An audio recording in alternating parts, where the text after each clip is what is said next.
2021년 8월 17일 화요일 하나님께서 이 새벽 우리에게 주시는 말씀은 이사야 66장 15절에서 24절의 말씀입니다. 역시 단락을 나누어 보면 다음과 같습니다. 15절에서 17절은 하나님께서 유기하신 자들을 심판하시는 장면이 잘 기록되어 있습니다. 또 18절에서 20절은 모든 이방 민족들을 교회로 불러 모으시는 장면이 기록되어 있죠. 21절은 그중 특별히 종교 지도자들을 세우시는 장면이 기록되어 있습니다.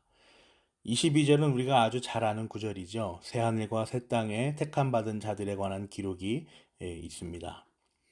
마지막으로 23절과 24절은 선택과 유기의 극명한 대조를 우리에게 드러내어 줍니다.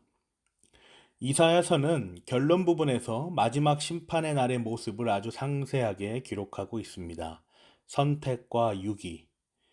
이 하나님께서 작정하신 이 두 가지의 예정을 하나도 놓치지 않고 이 두 가지 모두가 하나님께서 그의 기쁘신 뜻대로 행하시는 사역임을 밝히면서 이 선택과 유기를 분명하게 기록하고 있는 것이죠.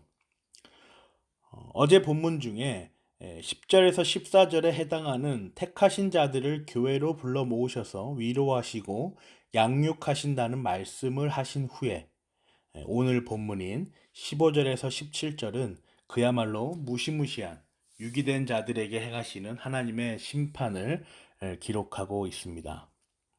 이 심판의 기록 가운데 17절을 한번 묵상하여 봅시다. 스스로를 거룩하게 구별하며 몸을 깨끗하게 하고 이교 제사를 바치는 동산으로 들어가서 우상을 가운데 놓고 둘러서서 돼지고기와 부정한 짐승과 쥐고기를 먹는 자들은 모두 다 망할 것이다. 주님의 말씀이시다. 어떠십니까? 앞부분만 놓고 묵상하여 보면 택함을 받아 예배에 임하는 우리와 차이가 없는 것처럼 여겨지지 않습니까? 오늘 본문은 유기된 자들의 심판을 상세하게 기록하면서 동시에 선택에 속한 자들에게도 깨달음을 전달하여 줍니다. 한번 보십시오. 거룩하게 구별하며 몸을 깨끗하게 하고 이교 제사를 바치는 자들. 우리가 예배드릴 때의 모습도 이와 똑같지 않습니까? 거룩하게 구별하며 몸을 깨끗하게 하고 우리는 예배에 참여하지요.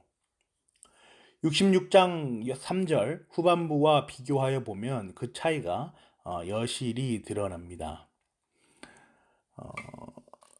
이러한 제사장들은 나의 뜻을 묻지 않고 제 뜻대로 한 자들이다. 오히려 가증한 우상 숭배를 즐겼다. 가증한 우상들을 진정으로 좋아하였다. 17절을 시작하는 스스로에 주목하여 봅시다. 나의 뜻을 묻지 않고 제 뜻대로 스스로 경배한 자들. 말씀은 택함받은 자들의 표지가 그 어떤 것보다 하나님의 뜻을 구하는 것임을 분명히 하고 있습니다. 이렇게 선택과 유기를 설명한 다음 말씀은 우리로 복음의 확장의 현장, 곧 선교를 바라보게 합니다. 18절에서 20절은 세계 각국에서 거룩하고 보편적인 교회로 모여드는 하나님의 백성들을 기록하고 있습니다. 하나님께서 영원전 작정하셨던 두 가지 예정 가운데 선택에 관한 소망, 곧 복음의 확장을 보이시는 것이죠. 이 얼마나 영광스러운 장면입니까? 18절입니다.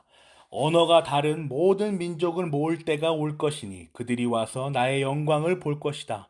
나의 명성을 들은 적도 없고 나의 영광을 본 적도 없는 먼 섬들에게 보낼 것이며 그들이 나의 영광을 모든 민족에게 알릴 것이다. 그들이 또한 모든 민족들로부터 너희의 모든 동포를 나 주에게 바치는 선물로 말과 수레와 가마와 노새와 낙타에 태워서 나의 거룩한 산 예루살렘으로 데려올 것이다. 주님께서 말씀하신다. 흩어진 주의 백성들이 모여 하나님의 영광을 보고 그 순간을 마주하는 장면입니다. 그렇게 모인 사람들 앞에 하나님께서는 그들을 이끄는 제사장과 레위 사람, 곧 종교 지도자를 세우십니다. 특별히 따로 떼어서 그들을 불러 세우는 것이죠. 그러므로 종교 지도자의 자리는 귀하며 함부로 헛되이 설 수 없는 자리입니다. 늘 말씀 앞에 붙들린 자로 하나님께서 불러 모으신 자들에게 말씀을 풀어내는 자로 가르치는 자로 세워져야 하는 것이죠. 22절에 이르러 하나님께서는 이루다 형용할 수 없는 언약의 선포를 하십니다. 내가 지을 새 하늘과 새 땅이 내 앞에 늘 있듯이 너희 자손과 너희 이름이 늘 있을 것이다. 주님의 말씀이시다. 이 선포는 단순히 새 하늘과 새 땅을 마주하게 하겠다, 경험하게 하겠다 정도의 선언이 아닙니다. 내 앞에 늘 있듯이 너희 자손과 너희 이름이 늘 있을 것이다. 우리가 하나님의 영광을 본다는 말은 바로 이런 것입니다. 우리가 그리스도의 영광을 입는다는 말이 바로 이런 것이죠. 그리스도께서 취하신 부활을 입는다는 것, 그것 역시 이와 같습니다. 하나님께서 너희를 내가 가진 영광처럼 세우겠다라는 선언인 것이죠. 그리고 이어서 23, 24절에 선택과 유기의 극명한 대조를 다시 한번 독자에게 상기시키며 이사야의 말씀은 끝이 납니다. 사랑하는 고향제일교회 성도 여러분, 우리가 귀한 까닭은, 우리가 특별한 까닭은 하나님께서 자신이 취하고 누렸던 영광을 우리에게도 동일하게 주시겠다고 말씀하신 선포 때문입니다.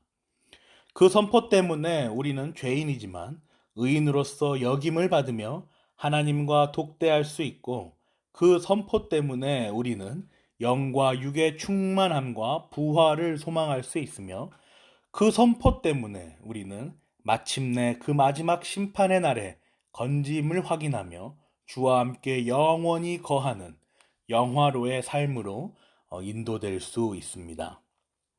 그 영화로의 삶의 현재적 실현이 우리가 매주 하나님과 대면하는 예배임을 기억하고 그 영광을 사모하는, 또한 소망하는 고향제일교회 공동체이기를 간절히 기도합니다. 아멘.